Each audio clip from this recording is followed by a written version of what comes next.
Assalamualaikum warahmatullahi wabarakatuh. Perkenalkan, nama saya Giga Ilmi Fauzan, NIM 13122000276. Nama saya Nikita Rafa Sahara dengan NIM 131212275. Perkenalkan, nama saya Salsa Biranova dengan NIM 13122000259. Perkenalkan, nama saya Rema Zefri Fatur Rozi dengan NIM 13122000288.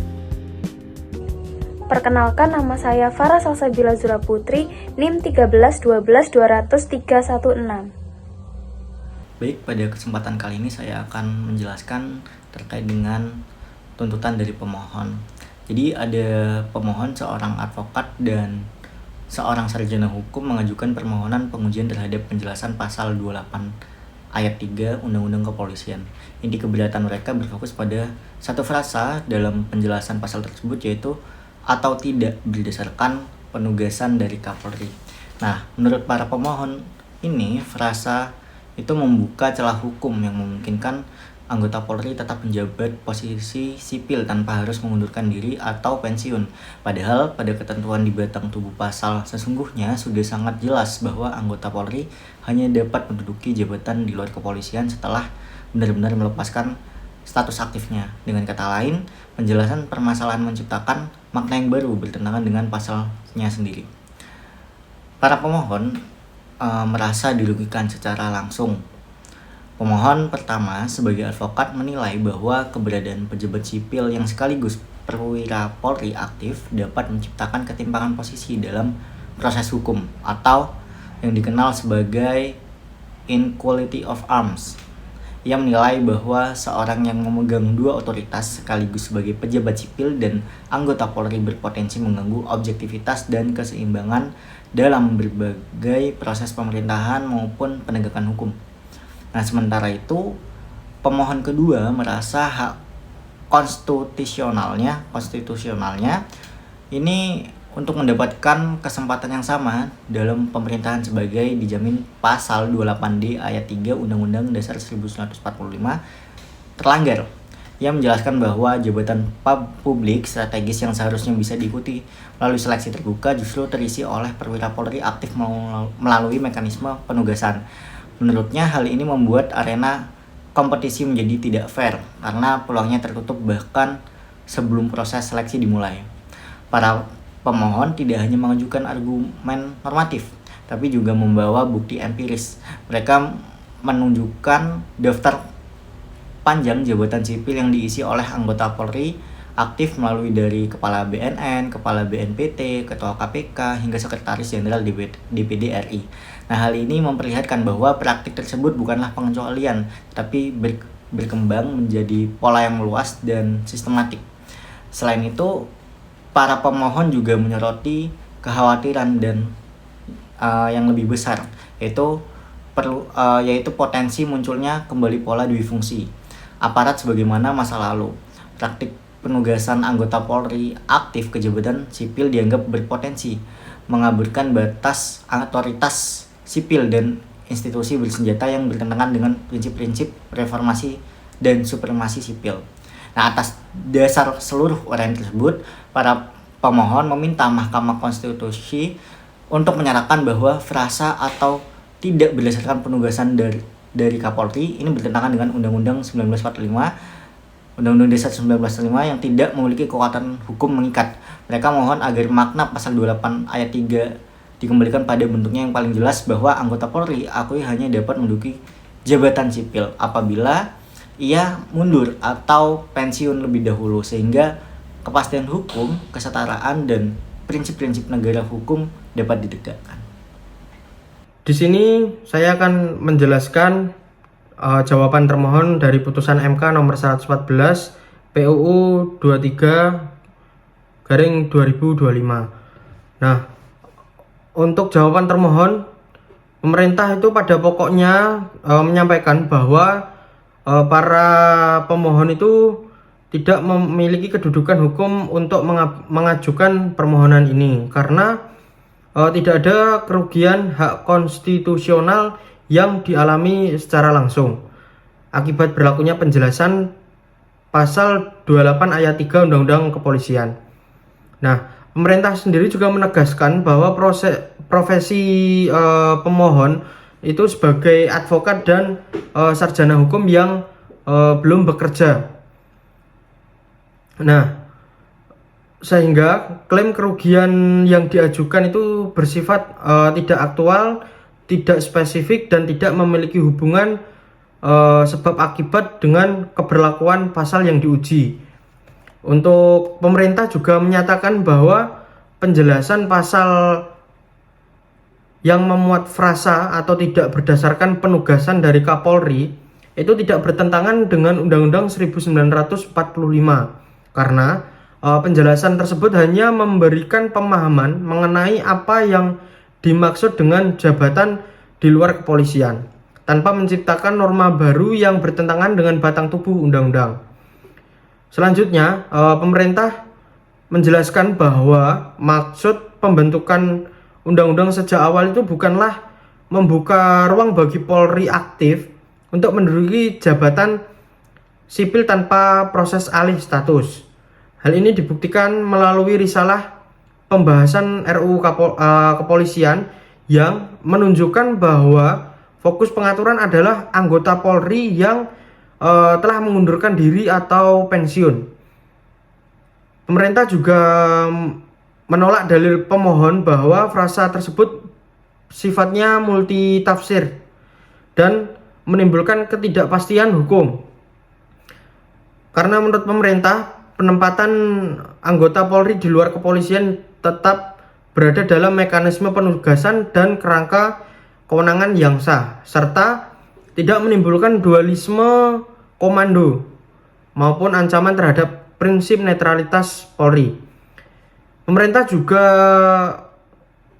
menegaskan bahwa praktik penugasan anggota Polri untuk menduduki jabatan tertentu di luar instansi kepolisian telah berjalan selama bertahun-tahun dan tidak menimbulkan suatu persoalan hukum maupun tata kelola negara.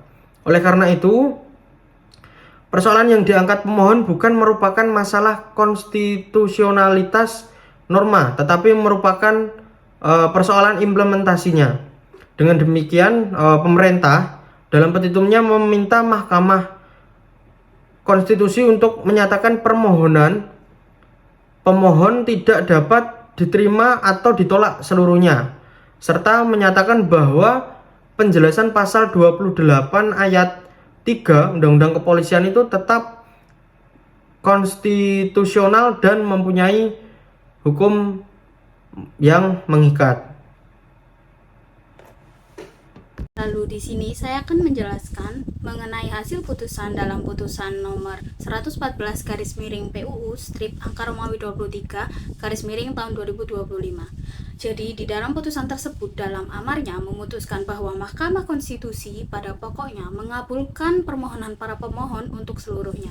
Lalu yang kedua, Mahkamah menyatakan bahwa frasa atau tidak berdasarkan penugasan dari Kapolri dalam penjelasan pasal 28 ayat 3 Undang-Undang Nomor 2 Tahun 2002 tentang Kepolisian Negara Republik Indonesia bertentangan dengan Undang-Undang Dasar Negara Republik Indonesia tahun 1945 dan tidak memiliki kekuatan hukum yang mengikat. Nah, hal tersebut menjadi pertimbangan oleh Mahkamah karena keberadaan frasa tersebut menimbulkan ketidakpastian hukum serta membuka celah multitafsir dan membuka ruang bagi anggota Polri aktif untuk menduduki jabatan di luar kepolisian tanpa melakukan syarat mengundurkan diri ataupun melakukan pensiun. Karena frasa tersebut dirasa inkonstitusional, maka setiap anggota Polri yang hendak menduduki jabatan di luar kepolisian wajib terlebih dahulu mengundurkan diri atau pensiun seperti yang tercantum di dalam pasal 28 ayat 3. Walaupun dalam putusan tersebut sebagian hakim memberikan alasan ataupun pendapat yang berbeda, namun tetap pada pokok kesimpulan tersebut tidak dapat dipertahankan secara konstitusional. Dengan demikian, Mahkamah memutuskan bahwa Polri aktif tidak boleh menduduki jabatan sipil apapun kecuali setelah alih status dari kedinasan Polri. Serta yang terakhir, Mahkamah memerintahkan pemuatan putusan ini di dalam Berita Negara Republik Indonesia sebagaimana mestinya. Berikut adalah hasil putusan di dalam putusan nomor 114 garis miring PUU strip angka Romawi 23 garis miring 2025. Selanjutnya saya akan menjelaskan tentang dissenting opinion atau pendapat berbeda dan juga concurring opinion atau alasan berbeda yang ada di dalam suatu putusan MK, khususnya putusan MK nomor 114 garing PUU strip 23 garing 2025 yang pada intinya mempermasalahkan tentang ketidakjelasan frasa di dalam bagian penjelasan pasal 28 ayat 3 Undang-Undang nomor 2 tahun 2002 tentang Polri. Nah, yang pertama kita perlu memahami fungsi dissenting opinion dan juga concurring opinion sendiri itu seperti apa. Yang pertama, fungsi concurring opinion yaitu untuk menyajikan perbedaan argumen, kemudian untuk memperkaya dasar putusan, menjaga akuntabilitas, dan juga untuk mencerminkan proses pengambilan keputusan. Sedangkan untuk fungsi dissenting opinion yaitu untuk menunjukkan independensi hakim, menjadi bahan evaluasi dan kritik, menjadi referensi hukum di masa depan, dan juga untuk menjaga keseimbangan dan transparansi. Nah, di dalam putusan MK nomor 114 garing PUU strip 23 garing 2025 ini ada 3 hakim yang menyampaikan dissenting opinion atau pendapat berbeda dan concurring opinion atau alasan berbeda. Hakim-hakim tersebut yaitu yang pertama ada Hakim Konstitusi Arsul Sani yang menyampaikan alasan berbeda atau concurring opinion. Jadi di sini Hakim Konstitusi Arsul Sani pada intinya setuju atas pendapat mayoritas majelis hakim, namun ia punya pendapat sendiri atau argumen sendiri yang berbeda dari mayoritas hakim. Nah, pendapat yang disampaikan oleh Hakim Konstitusi Arsul Sani yaitu seperti yang pertama terkait pencegahan perluasan norma. Jadi di sini di bagian penjelasan pasal 28 ayat 3 dianggap oleh Hakim Arsul Sani cakupan normanya terlalu luas sehingga keluar dari batang tubuh yang ada di bunyi pasal itu sendiri yaitu pasal 28 ayat 3. Nah, kemudian hal itu akhirnya mengarah kepada ketidakjelasan batas. Jadi karena ada cakupan normanya yang terlalu luas, jadi tidak ada batasnya bagaimana jabatan sipil di luar Polri yang bisa ditempati oleh Polri aktif itu yang seperti apa. Kemudian Hakim Arsul Sani menyebut bahwa dikhawatirkan ada ketidakpastian hukum. Jadi adanya penjelasan pasal 28 ayat 3 yang cenderung keluar dari inti pasal 28 ayat 3 itu sendiri bisa menimbulkan ketidakpastian hukum dan bertentangan dengan semangat pembatasan tugas atau fungsi Polri secara umum yaitu untuk menjaga keamanan dan ketertiban. Kemudian ada pendapat berbeda atau dissenting opinion yang disampaikan oleh Hakim Daniel Yusmik dan juga Hakim M. Guntur Hamzah. Yang pertama yaitu hal yang dimohonkan oleh si pemohon terkait frasa di bagian penjelasan pasal 28 ayat 3 itu bukan merupakan isu konstitusionalitas norma. Jadi Hakim Konstitusi Daniel Yusmik dan juga Hakim Konstitusi Guntur Hamzah berpendapat bahwa persoalan itu bukan merupakan masalah inkonstitusionalitas norma atau bertentangan dengan pasal 28D Undang-Undang Dasar NRI tahun 45. Sebaliknya masalahnya yaitu lebih ke bagaimana implementasi atau penerapan frasa tersebut di lapangan itu seperti apa. Kemudian yaitu poin kedua terkait masalah implementasi versus pembentukan undang-undang. Jadi berdasarkan pendapat Hakim Konstitusi Daniel dan juga Guntur Hamzah, jika ada masalah dalam praktik penempatan anggota aktif Polri di jabatan sipil di luar struktur kepolisian itu tidak sesuai atau dianggap berlebihan, hal itu lebih ke masalah penafsiran, pengawasan dan juga kebijakan pemerintah. Jadi bukan kesalahan atau bukan adanya kesalahan norma di undang-undang itu sendiri. Kemudian yang ketiga yaitu kewenangan pembentukan undang-undang. Di sini Hakim Konstitusi Daniel dan juga Hakim Konstitusi Guntur berpendapat bahwa penempatan anggota Polri aktif pada jabatan di luar struktur Polri seharusnya diserahkan kepada organ pembentuk undang-undang seperti DPR atau pemerintah untuk mengatur lebih lanjut tentang hal yang dimaksudkan itu seperti apa, tapi tentunya perlu memperhatikan prinsip profesionalisme dan juga penugasan yang resmi yang diatur oleh Kapolri.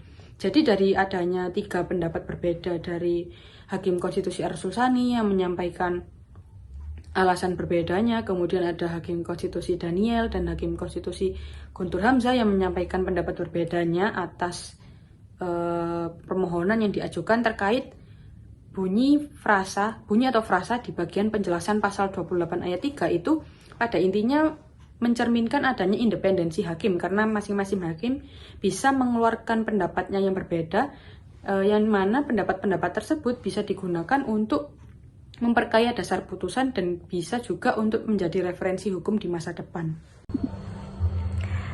Putusan ini berfungsi untuk menguji konstitusionalitas suatu pasal atau penjelasan undang-undang terhadap Undang-Undang Dasar Negara Republik Indonesia tahun 1945. Pada perkara ini, Mahkamah Konstitusi menilai apakah frasa atau tidak berdasarkan penugasan dari Kapolri dalam penjelasan pasal 28 ayat 3 Undang-Undang Polri sesuai dengan konstitusi. Dan fungsi lainnya adalah untuk memberikan kepastian hukum tentang batasan jabatan yang boleh diduduki anggota Polri aktif dan pensiunan di luar institusi kepolisian, serta menjaga prinsip negara hukum dan netralitas Polri dalam sistem ketatanegaraan Indonesia. Kemudian pasal 28 ayat 3 menetapkan bahwa anggota Polri hanya boleh memegang jabatan di luar kepolisian setelah pensiun atau mengundurkan diri dari dinas kepolisian. Namun, dalam penjelasan pasal 28 ayat 3 muncul frasa atau tidak berdasarkan penugasan dari Kapolri yang menimbulkan tafsir bahwa anggota Polri aktif boleh menduduki jabatan di luar kepolisian jika itu berdasarkan penugasan Kapolri. Hal ini membuka ruang multitafsir dan potensi benturan kepentingan, konflik jabatan ganda, serta ketidakjelasan hukum. Kemudian, frasa ini dalam penjelasan dianggap menimbulkan ketidakpastian hukum karena norma menjadi multitafsir dan membuka ruang diskresi yang tidak terbatas. Kepastian hukum menurut norma hukum harus jelas, tegas, dan dapat diprediksi agar tidak menimbulkan ambiguitas dalam pelaksanaan tugas dan jabatan anggota Polri. Mahkamah menilai substansi penjelasan tidak bertentangan dengan pasal pokok. Meski faktanya pelaksanaan ketentuan ini menimbulkan pro dan kontra dan interpretasi yang berbeda. Sehingga putusan ini menunjukkan adanya fungsi penting pengujian undang-undang untuk memastikan keselarasan norma hukum dengan konstitusi, menjaga kepastian hukum, dan menyeimbangkan peran serta kewajiban anggota Polri aktif dan birokrasi pemerintahan. Perbedaan pendapat muncul karena adanya interpretasi berbeda terhadap frasa dalam penjelasan pasal yang membuka kemungkinan anggota Polri aktif memegang jabatan di luar kepolisian, serta kekhawatiran terhadap potensi konflik kepentingan dan gangguan netralitas, yang semuanya relevan untuk menjaga integritas dan fungsi kepolisian sebagai alat negara dalam sistem ketatanegaraan Indonesia. Sehingga wajar terjadinya perbedaan pendapat di antara hakim adalah sesuatu yang wajar karena sehat dalam sistem peradilan, karena menunjukkan adanya pemikiran kritis dan pertimbangan hukum yang mendalam dari masing-masing hakim berdasarkan pengalaman, perspektif, dan penaksiran hukum mereka. Khususnya dalam perkara yang kompleks dan menyangkut ketentuan yang multitafsir, perbedaan pendapat mencerminkan dinamika hukum yang baik. Kemudian setiap hakim di sini memiliki dasar argumentasi yang kuat dalam pendapatnya, baik yang mendukung konstitusionalitas atau yang mengkritik norma dalam undang-undang tersebut. Kemudian mengangkat persoalan fundamental dalam hukum, yaitu keseimbangan antara kepastian hukum dan keadilan substantif. Satu hakim mungkin lebih menekankan pada kepastian hukum agar norma jelas dan tidak multitafsir, sementara hakim lain mungkin lebih mempertimbangkan aspek keadilan sosial dan efektivitas kebijakan negara sehingga dapat menimbulkan penilaian yang berbeda terhadap norma yang sama. Untuk fungsi Mahkamah Konstitusi dalam menguji undang-undang memang tidak hanya mencari jawaban tunggal yang mutlak, tetapi juga menampung berbagai pandangan hukum yang kompleks. Dari sini dapat belajar bahwa hukum adalah ilmu yang dinamis dan terus berkembang, serta bahwa argumen hukum harus selalu dikaji secara terbuka dan kritis.